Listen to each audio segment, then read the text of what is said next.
Conhecido como James Bond soviético, jornalista alemão e um espião soviético que conseguiu se infiltrar nas entranhas do poder japonês e alemão e forneceu informações vitais à União Soviética durante a Segunda Guerra Mundial. Hoje, no canal Ativa Biografia, falaremos daquele que era chamado de um espião impecável, agente mestre de Stalin. Seu nome de código na KGB era Ramsey, ou simplesmente do espião e herói soviético Richard Sorge. No dia 7 de novembro de 1944, a Revolução Bolchevique completava 27 anos. Os comunistas de todas as partes do mundo festejavam enquanto na prisão de Sugamo, em Tóquio, um homem dava lentos passos em direção à forca. Uma vez amarrado nos braços e nas pernas e com a corda ao redor do pescoço, sentiu a morte de perto e pronunciou em um japonês fluente suas últimas palavras antes que o chão se abrisse aos seus pés e ele caísse rumo ao esquecimento. Sakigun, o Exército Vermelho; Kokusai Kyosanto, o Partido Comunista Internacional; e Soviet Kyosanto, o Partido Comunista Soviético. O primeiro era Richard Sorge, um espião soviético de origem alemã que durante 8 anos conseguiu se infiltrar nas entranhas do poder japonês e alemão e forneceu informações vitais à União Soviética. O prisioneiro era Richard Sorge. Sorge foi quem alertou sobre a data exata da Operação Barbarossa e desvendou os planos do Japão durante a Segunda Guerra Mundial. Muitos o descrevem como espião implacável, mas Sorge tinha uma identidade decisiva. Foi o espião de Joseph Stalin. A espionagem foi crucial no desenvolvimento de estratégias e na formação de alianças durante o século XX. As conspirações, tramadas em bares, embaixadas e em clubes secretos, moldaram o destino das grandes potências e deram aos espiões um papel fundamental. Entre todos eles, Richard Sorge pode ter sido o melhor. Richard Sorge, o James Bond soviético, foi o espião russo que mudou o curso da guerra e ajudou a derrotar os nazistas. Sorge nasceu em Sabuti, uma comuna da aglomeração de Baku, Azerbaijão, em 4 de outubro de 1895, e então fazia parte do Império Russo. Era um dos 9 filhos do engenheiro alemão Wilhelm Sorge e da sua esposa russa Nina.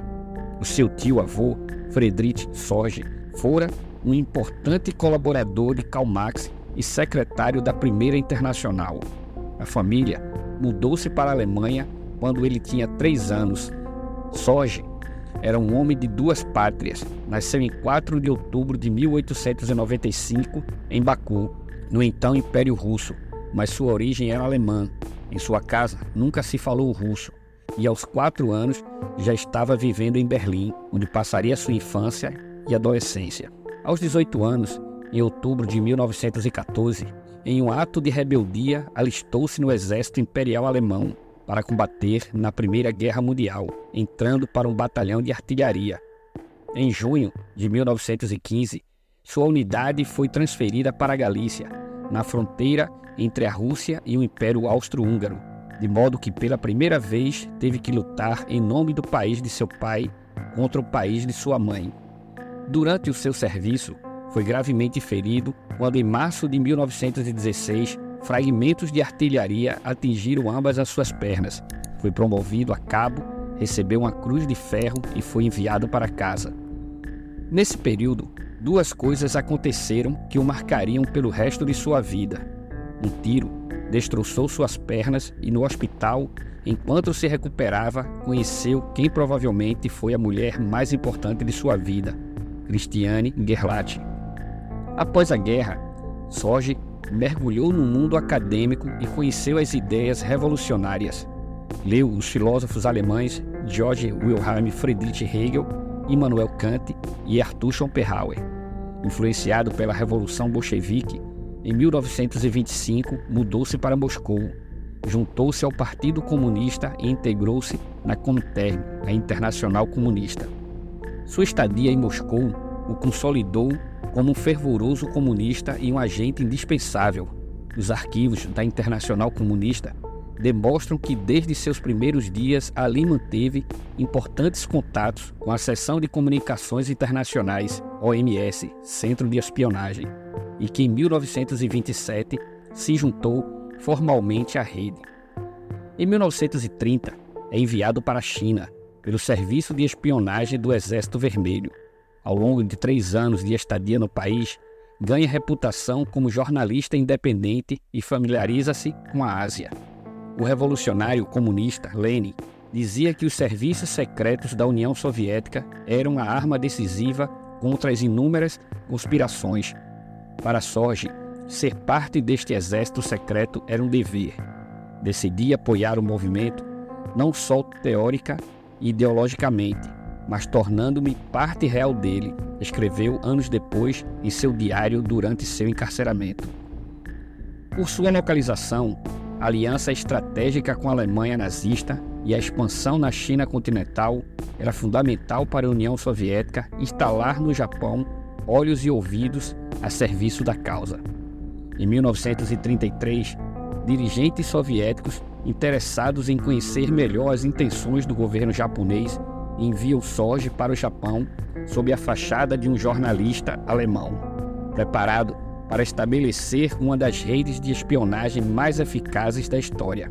Conhecido pelo apelido de Ramsay, Sorge liderava um grupo composto por Hotsumi Ozaki, um influente jornalista e assessor político japonês, Max Clausen, um experiente operador de rádio, Branko Vukelić, um jornalista iugoslávio, e Yotoko Miyagi, um pintor japonês e ativista comunista.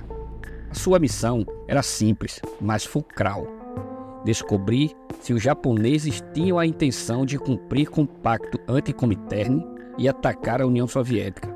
Além disso, Sorge deveria aproveitar a oportunidade para reunir informações sobre as relações entre o Japão e a Alemanha e também sobre a indústria pesada e o exército japonês. E assim, ele empreendeu uma missão que lhe custaria a vida. Com seu engenho e habilidade para estabelecer conexões, Sorge esteve no momento certo com as pessoas certas. Sorge, com uma brilhante reputação como jornalista de Frankfurter Zeitung, rapidamente tornou-se amigo próximo e confidente do general Eugen Ott, que seria o futuro embaixador alemão em Tóquio. Ao mesmo tempo, era amante da mulher do militar. Para a nomeação de Ott como embaixador no Japão, a ajuda de Sorge foi fundamental. Com o apoio de sua vasta biblioteca sobre o país, forneceu grande quantidade de informações a Ott, auxiliando também nas análises do material. Através desta relação, teve acesso direto a informações confidenciais que seriam cruciais para seus relatórios enviados a Moscou. O fato de ter conseguido me aproximar da embaixada da Alemanha no Japão e ganhar a confiança absoluta de seu pessoal foi a base de minha atividade de espionagem no país, confessaria mais tarde. O momento decisivo chegou alguns anos depois, quando Ott o nomeou seu assessor privado. Apesar da exploração implacável da relação entre eles, se tornaram grandes amigos. No entanto, no pano de fundo dessa conexão aparentemente sólida, escondia-se uma complexidade emocional. Ott era casado com Catherine e Sorge teve que ocultar e suportar a dor em silêncio durante anos. Em Tóquio, a vida do espião era mais ou menos assim. Levantava-se cedo, fazia exercícios e mergulhava na leitura e escrita. Sua rotina incluía visitas regulares à embaixada alemã, ao clube alemão e encontros sociais no Hotel Imperial, onde bebia e coletava e compartilhava informações.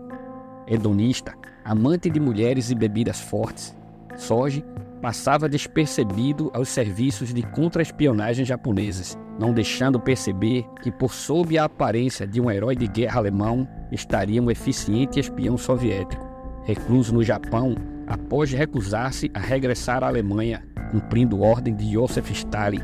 Em 1937, Sorge passa informações de maior importância. Com sua rede de espionagem firmemente estabelecida no Japão, Sorge conseguiu obter informações cruciais sobre os planos de Adolf Hitler para invadir a União Soviética. Em maio de 1941, enviou uma mensagem urgente a Moscou, onde alertava que as forças armadas da Alemanha nazista, a Wehrmacht, planejava trair o pacto de não agressão com a União Soviética e lançar a Operação Barbarossa em 22 de junho de 1941. Mas o que ele não sabia era que seu operador de rádio, Max Clausen, começou a sabotar as mensagens porque passou a duvidar do comunismo e da missão em Tóquio. Em 14 de setembro de 1941, Richard Sorge enviou outra mensagem crucial a Moscou: o Japão não atacará a União Soviética se os alemães não conseguirem tomar Moscou.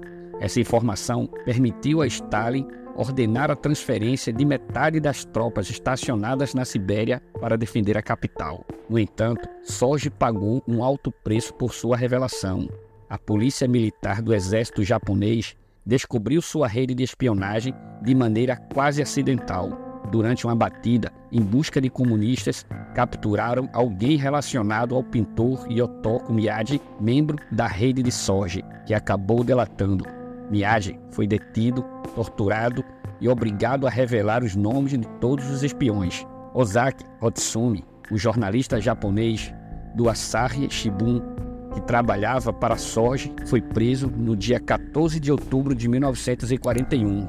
Interrogado, acabou entregando Sorge, que foi preso a 18 de outubro de 1941 em Tóquio e posteriormente encarcerado na prisão de Sugamo. Inicialmente, os japoneses pensaram que, devido à sua condição de membro do Partido Nazista e por seus laços com a Alemanha, Sorge fosse um agente da Abwehr, o que a Abwehr negou. Mesmo sob tortura, Sorge negou os seus vínculos com os soviéticos. Com Miyagi, caíram também Clausen, Ozaki, Vukelic e, claro, Sorge. Todos terminaram confessando enquanto ele resistia, aferrando-se ao seu disfarce como nunca antes. Dizia ser um nazista, correspondente e responsável por suas informações na embaixada alemã. Os japoneses chegaram a fazer ofertas de negociação aos soviéticos, oferecendo a troca de Sorge por um de seus espiões. Contudo, os soviéticos se recusaram a negociar, alegando que Sorge era um desconhecido para eles. Muito provavelmente, isso ocorreu devido à política soviética de não trocar prisioneiros de guerra. Esse foi o princípio do fim. Richard Sorge passou seus últimos 3 anos de vida em uma cela diminuta, com a esperança de que a União Soviética o resgatasse, mediante uma troca de prisioneiros. No dia 7 de novembro de 1944, ironicamente, o dia da Revolução do Grande Outubro, o feriado mais importante da União Soviética, ambos os prisioneiros são enforcados. Suas últimas palavras foram testemunho de sua lealdade inquebrantável à causa comunista. Naquele dia, Sorge morreu sozinho, sem saber que anos depois se tornaria um herói da União Soviética. Em 1964, ele recebeu o título de Herói da União Soviética, sendo erguidos monumentos em sua homenagem em Baku e em pleno centro de Moscou. Esta foi a biografia de Richard Sorge, herói e espião soviético no Japão durante a Segunda Guerra Mundial. Se gostou, deixe seu like, se inscreva no canal, ative o sininho das notificações, maratone nossos vídeos, comente e compartilhe. Obrigado.